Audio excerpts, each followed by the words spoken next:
In the name of the Father, and of the Son, and of the Holy Spirit.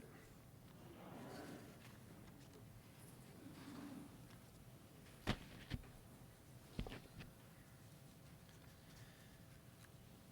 want to tell you the true story of a promising young man, the darling of his family, who went to war with high hopes of returning a hero. However, after the devastating experience of seeing friends brutally killed, and having been taken prisoner and held in a dark, damp hole in the ground for a year before he was released, he returned home an empty shell.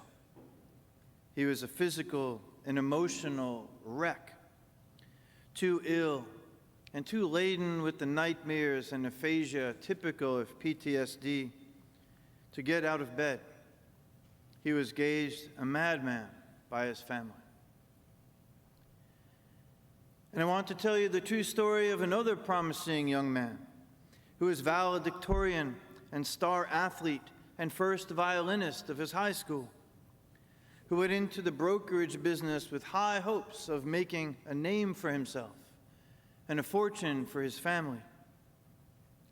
However, the progression of the disease of alcoholism, over which he and all others affected by addiction had no power, stripped him over the years of his career, his wealth, his self-esteem, and his sanity. After years of being ravaged by this disease, he found himself in a hospital ward, being dried out once again. He wrote, "My depression deepened unbearably, and finally it seemed to me as though I were at the bottom of a pit. Just for the moment, the last vestige of my proud obstinacy was crushed. All at once I found myself crying out, 'If there is a God, let him show himself.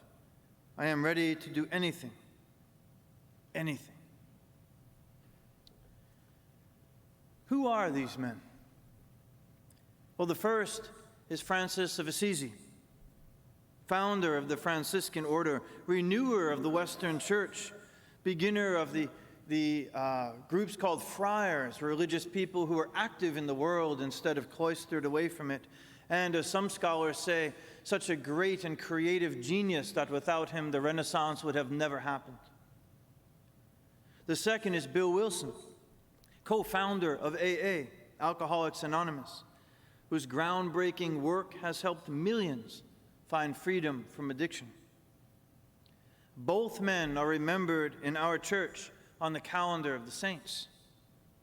Both men were geniuses whose insights and spiritual sight continue to ripple through our world in positive ways.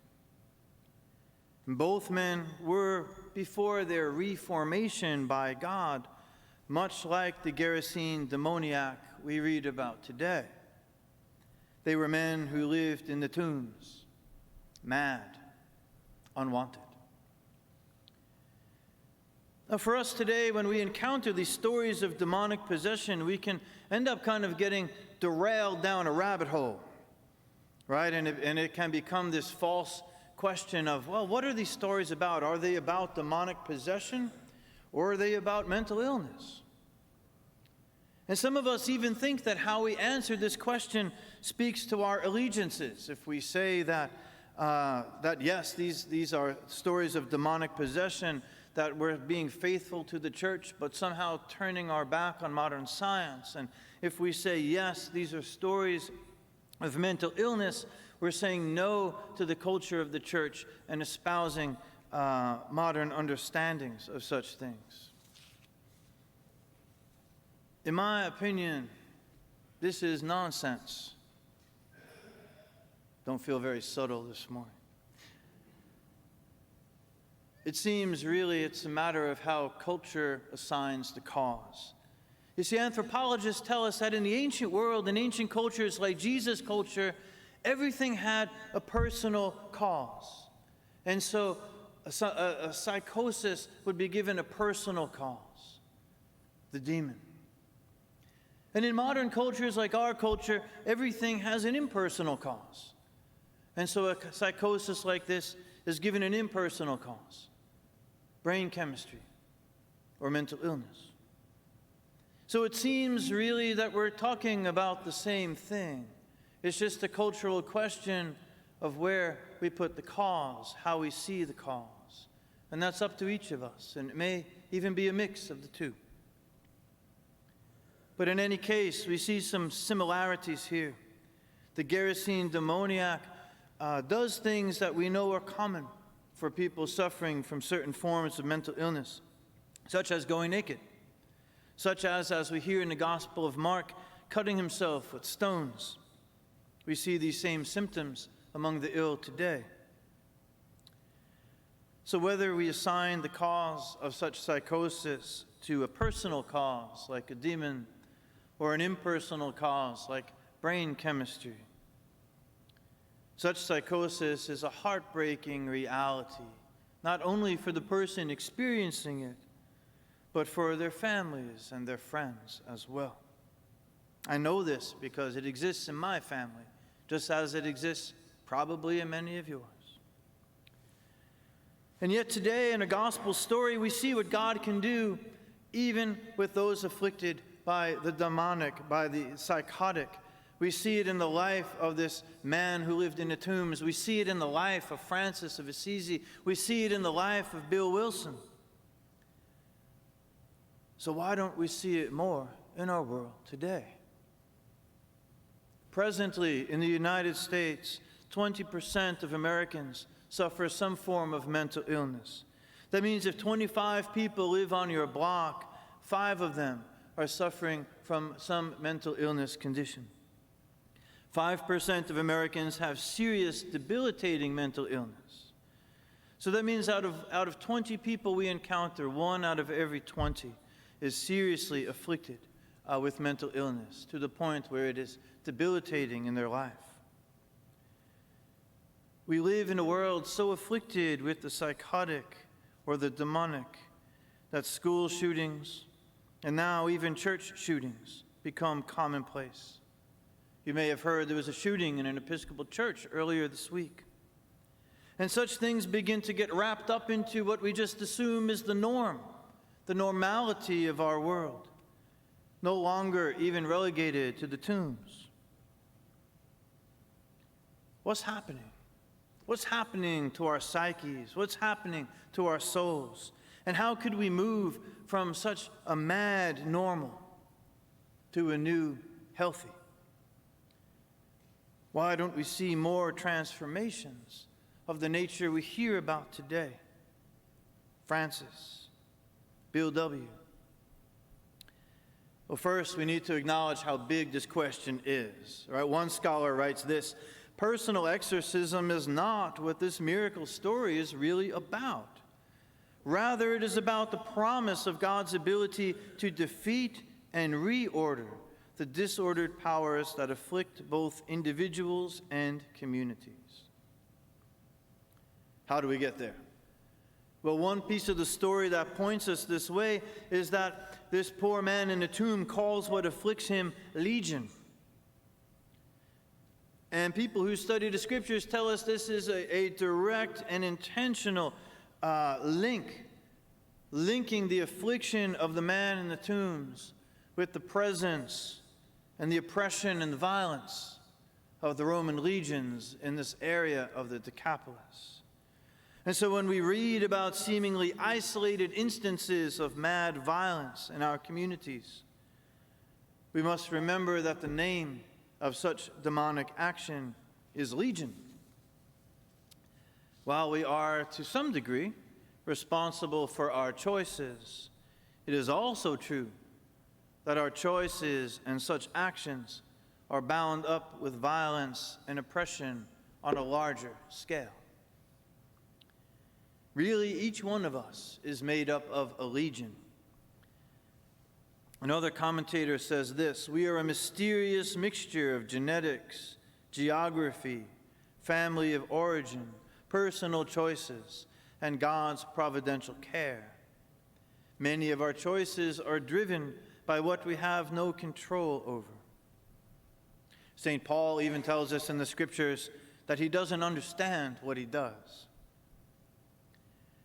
And so to bring light and freedom to the Gerasene demoniacs of our time means to engage not only their personhood, and Jesus certainly does this, but also to engage the wider fields of our living that create such folks, our families, our communities, our nation, and the world. Can we name, and do we dare address the demons of our own minds, families, communities, nation, and the world? Do we dare uproot the mad normal when we find it? Or do we, like the townspeople we read about today, prefer to drive Jesus away because such changes are just too scary? Sometimes it can seem easier to baptize the mad normal in our personal or social lives than to truly name the powers that bind, oppress, and deform us. In the life of Jesus, both in today's story and particularly in his death on the cross and in God's vindication of him, in raising him up after his death, we see how Jesus does this work. And like everything else Jesus does, it's a model for us to follow. The model is a mouthful. It's called Non-Retaliatory Spiritual Resistance. Let's break that apart a little bit. Spiritual resistance. We may spend a lot of our lives suffering in the tombs, either personally or as members of communities. And we may have to submit to the suffering and violence of evil powers, just as Jesus did when he was put to death unjustly. But our spiritual resistance means that we are never to submit to the acceptance of their values. We are never to take on the values of violence. We are never to take on the practice of scapegoating, blaming an other or a group of others for what is wrong in our midst and enacting violence upon them. And this spiritual resistance is non-retaliatory. This simply means we don't become what we hate. We can't uproot madness with madness. We can't uproot the demonic with the methods of demons. We can't uproot evil and violence through evil and violence. We are never to practice the kind of scapegoating that leads so often to violence and to personal and social madness. We can't play the blame game. Even today's mentally ill suffer from this game. We blame folks for their own conditions. We tell them to just shake it off, get out of bed, get busy, as if it were a moral choice. It's not. And in today's story, we see how Jesus turns scapegoating upside down. One of the ways a scapegoat was disposed of in an ancient community, and this actually almost happens to Jesus in the beginning of the Gospel of Luke, right? If you want to do a little research when you get home, find this passage. The person who collects the anger of the community, which means the fear of the community, is driven to a cliffside, and they're pushed over the cliff. The idea being that with them goes all the anxiety and worry and badness of the community, and for a little bit of time, everybody feels a little better. But look what happens in our story today. This man who's been driven into the tombs, who is so feared that even when he's well, people are afraid of bringing him back in the community. He doesn't get driven over the cliff. No, the crowd does, and the symbol of the swine. The community that practices scapegoating, that has given up resistance and taken on the ways of violence through their own actions, end up tumbling to their demise. What do we learn from this? We learn that when God's power shows up, the ways of empire turn upside down. Yesterday afternoon, at our celebration of a new ministry, we sang the hymn, "Let us build a house where love can dwell." Friends, this story reminds us that we need to build that house today. A house where acts of violence become more and more rare as we practice non-retaliatory spiritual resistance. A house where schools and churches and our own families and our own minds become once again safe space. A house where we will no longer birth those who hurt or lash out at others, but where a Francis and a Bill W. smiles at us from every room of the house. Let us build that house together. Amen.